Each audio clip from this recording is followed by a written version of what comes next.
Bruno Marchal, mental coach à Montpellier, par Skype, par téléphone quand vous êtes loin. Un coaching, c'est 1 heure plus ensuite 1 heure environ, bien sûr, plus 15 jours de suivi par écrit pour savoir où vous en êtes.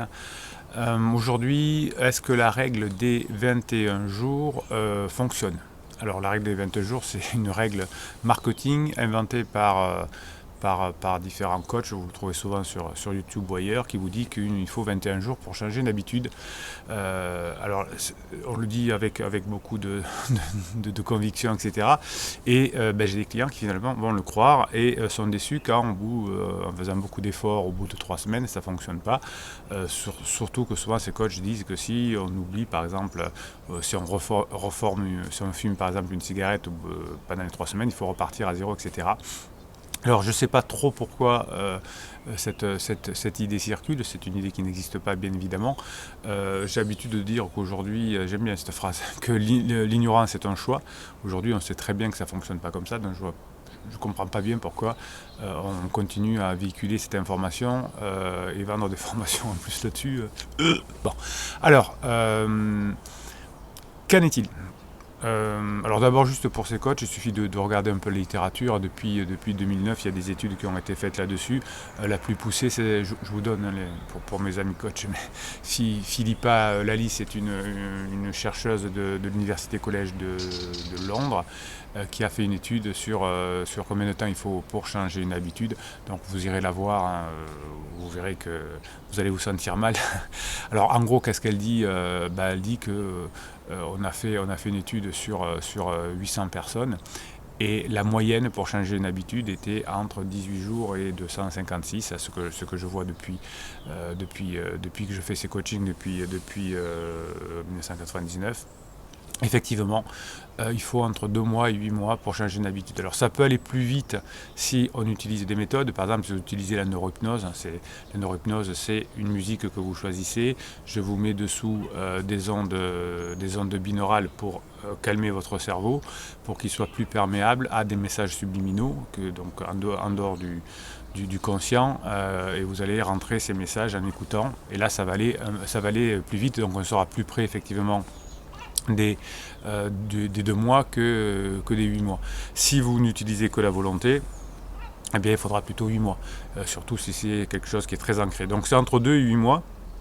Si vous oubliez une fois, ou si vous refumez une fois, ou si je sais pas, vous oubliez de respirer une fois, c'est pas grave. On a droit à l'erreur, c'est-à-dire qu'on repart pas à zéro, c'est une grosse bêtise. Dans les 8 mois, on va faire des bêtises. On va oublier, on va refumer une clope. Alors, il faut éviter, bien évidemment. Si c'est par exemple respirer tous les jours, ou si c'est éviter de se mettre en colère, on va encore se mettre en colère. Bah oui, ça arrive.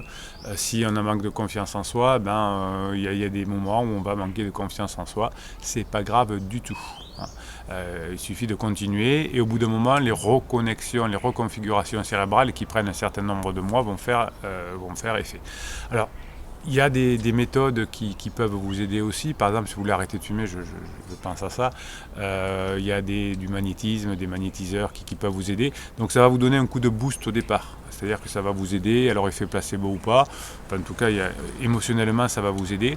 Et ça va vous permettre de tenir quelques temps pour faire vos exercices de neurohypnose, de tout ce que vous voulez. Et donc là, ça va être un boost qui va vous permettre d'avancer plus vite au départ, mais il vous faudra quand même le même temps. Il y a très peu de personnes alors ça arrive, hein, il y a des exceptions, mais 80% des personnes qui s'arrêtent par de fumer par le magnétisme finissent par recommencer parce que les configurations neuronales n'auront pas été faites par le travail. Voilà, donc la volonté c'est bien, c'est long, mais si vous multipliez la volonté avec la neurohypnose, avec d'autres choses, le MDR, la cohérence cardiaque, l'hypnose tout court également, eh bien vous pouvez avoir des effets beaucoup plus rapides.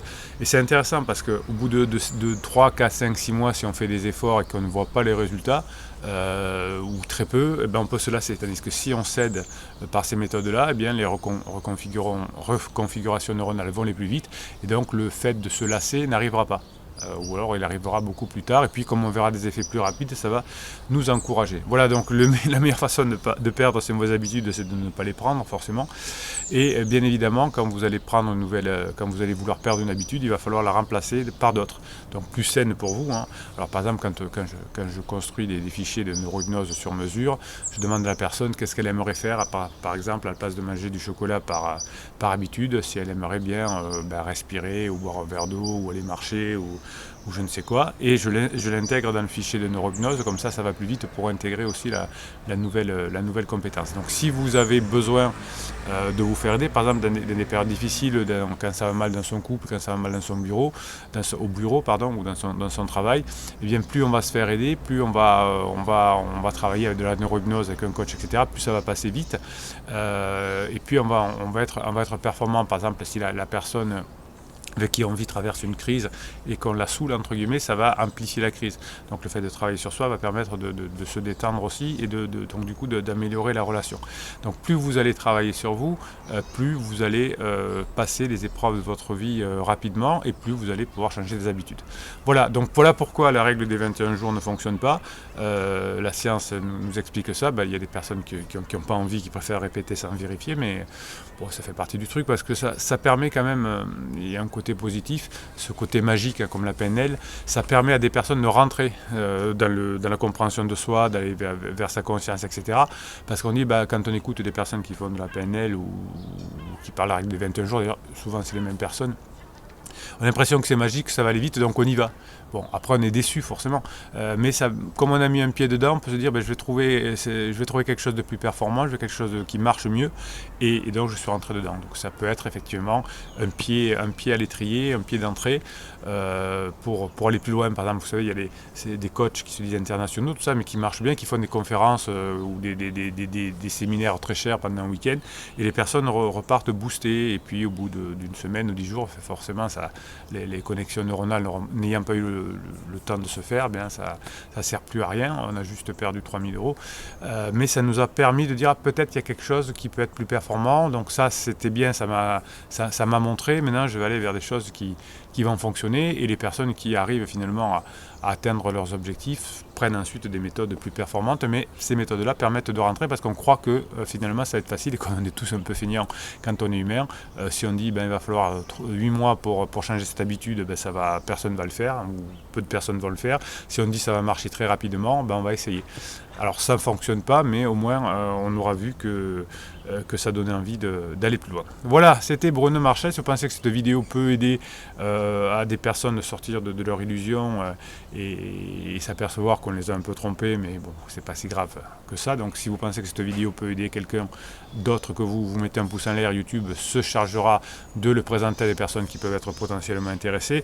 Si vous connaissez directement des personnes, bien sûr, vous leur envoyez la vidéo. Vous vous abonnez à cette chaîne, c'est votre acte égoïste pour avoir des posts qui sont réservés à nos abonnés tous les jours. Et bien sûr, nous sommes une chaîne positive et bienveillante, donc vous mettez vos commentaires, vos expériences, vos témoignages, et ensemble on devient plus fort, on échange. Je vous dis à très bientôt.